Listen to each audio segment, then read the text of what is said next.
Hello there, this is Brennan Marr, host of Page Turners They Were Not, a Star Wars podcast. And I'm here to tell you about Anchor. Anchor is the best way to make a podcast. Why is that? Well, first off, it's free. Yes, you heard me right. Anchor is free. Anchor has all the tools you need to make a podcast from your phone or your computer. Anchor will distribute your podcast for you on various platforms, including Spotify and Apple Podcasts. You can make money from your podcast. And get this, with no minimum listenership. That means you can make money even if no one listens to your podcast. That, of course, is not ideal, as Anchor will allow you to spread your podcast, bring in more viewers, and you can make more money because of it. Everything you need to make a podcast is in one place on Anchor. If you're interested, download the free Anchor app or go to anchor.fm to get started. Thank you, and may the Force be with you. Hello, everyone. My name is Brendan Marr, and that noise you're hearing is my ventilator. And welcome to Page Turners They Were Not, my Star Wars podcast. Today, we're going to continue chronologically, chronicling the battles of the Star Wars saga. The next film chronologically after the Revenge of the Sith is Solo. There is no major battle in Solo, a Star Wars story. So we then come to Rogue One, a Star Wars story, and the Battle of Scarif. Ah, yes. What a name for a planet, Scarif. Now, the Battle of Scarif was a battle that we had known about for 40 years. 39 years at the time of the release of Rogue One.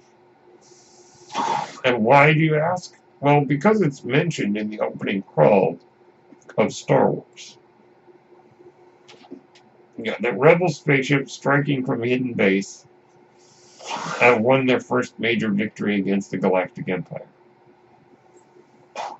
During the battle, Rebel spies managed to steal plans, yada, yada, yada. So we knew about the battle. Now, in Legends, that was called the Battle of Toprala. But we didn't learn canonically what the battle was until Rogue One. When our main team, calling themselves Rogue One, infiltrated the Imperial Citadel Tower on Scarif and stole the plans. Now, of course, this is made up of Jyn Erso and Cassian Andor and K2SO and Chirrut Îmwe and Baze Malbus and Bodhi Rook, and a few others who decided to tag along. At first, Jyn Erso was not able to convince the Rebel Council, led by Mon Mothma, to support an attack. But thanks to some help from Cassian and K2SO, Jyn went anyway, with a few volunteers. And it seemed Mon Mothma was actually very pleased to hear this. She sort of betrayed a pleased look. But Admiral Raddus, the Mon Calamari who looks a bit like Winston Churchill, was very eager to fight. In fact, he's like, I say we fight. He slapped his fin down on the table. So he decided, you know what, screw this, I'm going to go to the fight anyway. So he gets on his ship uh, and takes and leads those willing to follow to engage in a space battle. Now, before Admiral Radis arrived, um,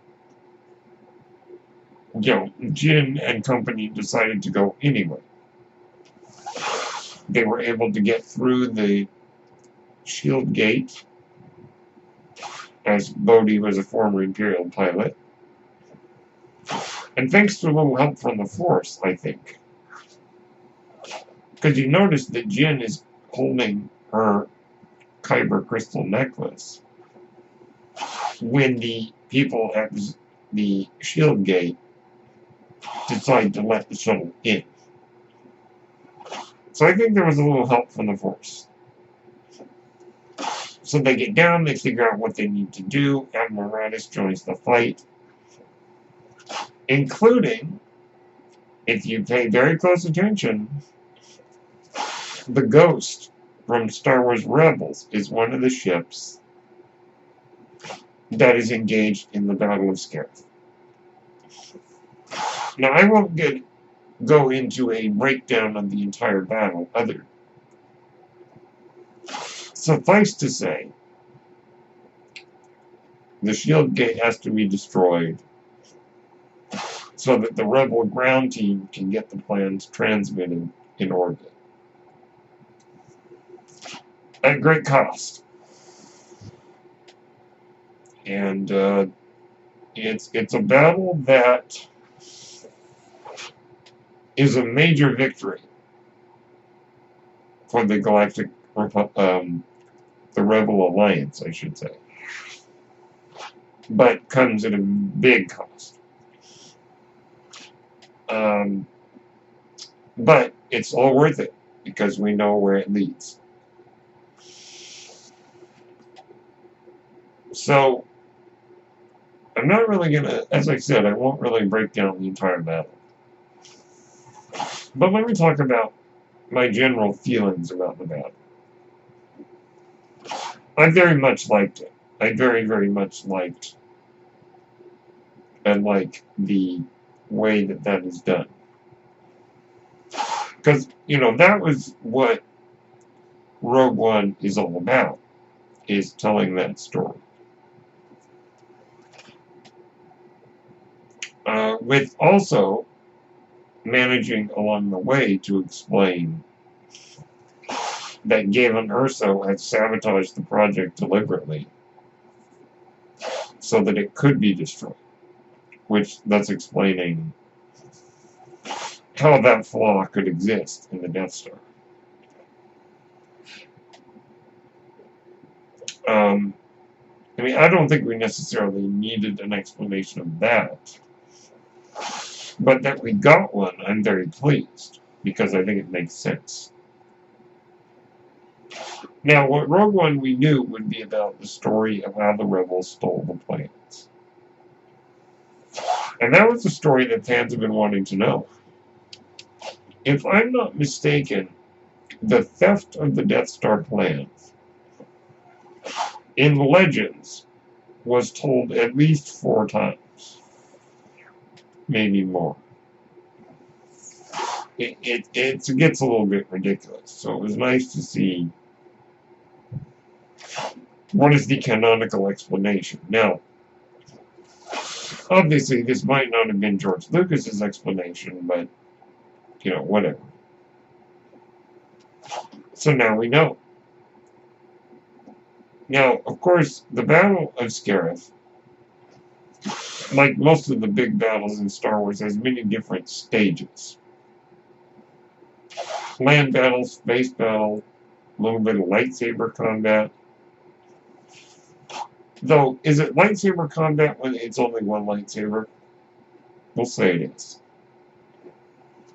Let me just talk about the elephant in the room. That scene. The hallway fight.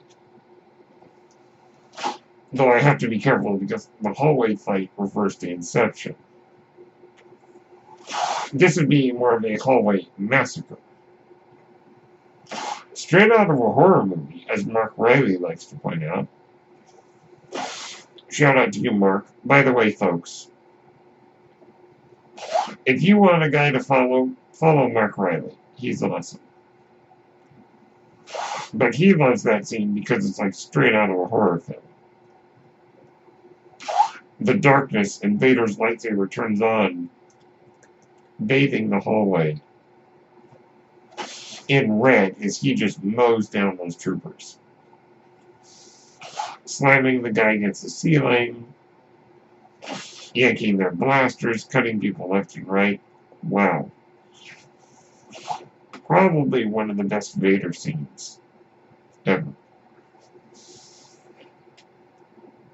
Yeah. I just had to talk about that because that is the elephant in the room. The Sith Lord in the room, we'll call it. I like this battle very much. I like the different stages. I like that it brings kind of everything together in an explosive finale. I do think it's a little convoluted with getting the actual plans. You know, with like they had to use these grabbers to grab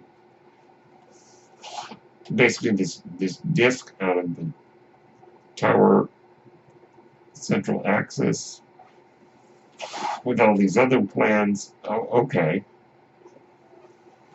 Okay. All right. That's fine.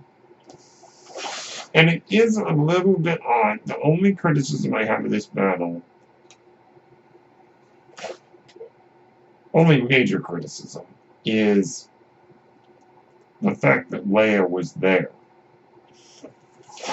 That didn't seem quite right to me. It was said by Vader in the original film. In Star Wars, several transmissions were beamed to the ship by rebel spies. It's possible he didn't know about the little disc thingy that Leia puts in R2-D2 later. Maybe he didn't know about that. Maybe he just assumed that it had been beamed directly to Leia's ship. And the fact that she was there and then tries later with Vader to say, I wasn't there. Unless, of course, she knew that lie would never work, but tried it anyway. So that's really the big criticism, I guess. And it's not really a big criticism, it just is a criticism. Also, de-aged Leia, that didn't look very good.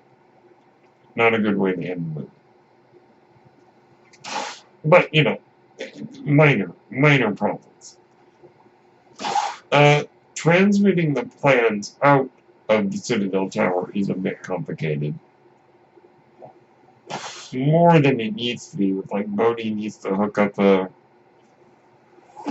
communications line, and then they have to realign the antenna, and then they have to take the shield down, and it just gets a little nuts. But regardless, I enjoy this battle. It's a great climax. It's a great conclusion. All the divergent paths of the story collide in this big way. And even though the Empire loses a lot of its other plans by blowing up the Citadel Tower, it actually fits with how callous the Empire is. That they would be willing to destroy their own material just to prove a point, basically. And also great irony that Tarkin finally ends Krennic's life by blowing him up with Krennic's own creation. It's a Frankenstein moment. I also like that we get to see that Tarkin is really a big jerk. A conniving, nasty fellow who's going to steal the Death Star out from under the nose of its lead designer. Because it's like, he thought it was a stupid project. But then once he saw it working, he went, Oh, it works. Okay. Alright, it's mine. Sorry, Krennic. It's mine. A little bit of Imperial backstabbing. Which, to me, absolutely makes sense. So, all in all, the Battle of Scarif is great. Visually, it's great. It's great, even though it is a bit, it's a little odd, but it makes sense to see Red Leader and Gold Leader using archival footage, doing actually some fairly impressive way of bringing it into Rogue One. And I like that we get to see those two guys, because that makes sense. I like the little Easter egg of seeing the ghost. That's kind of cool. I'd like to know who is flying the ghost. I'm assuming it was Hera Syndulla, because earlier in the movie, we hear an intercom at the Rebel base saying, Admiral Syndulla, or General, whatever her title is, report to, something. So I'm assuming she was the one flying it, which is kind of a nice little Easter egg. Great battle, great conclusion, a really great ending to the movie. A lot of nice moments, and I love the idea that they killed off our characters. Now that might seem callous of me to say that, but it's gutsy, and I like that, because I think it makes it more poignant. It makes it more poignant, a more fitting end for these heroes, just to say that they had to give everything to save the galaxy. And sometimes you gotta do that to save the day. And so I applaud Lucasfilm for having the guts to do that. So those are my thoughts on the Battle of Scarif, as seen in Rogue One, A Star Wars Story. Let me know what you think. My name is Brendan Marr, that noisy fairy is my ventilator. And thank you for tuning in to Page Turners They Were Not, my Star Wars podcast. May the Force be with you.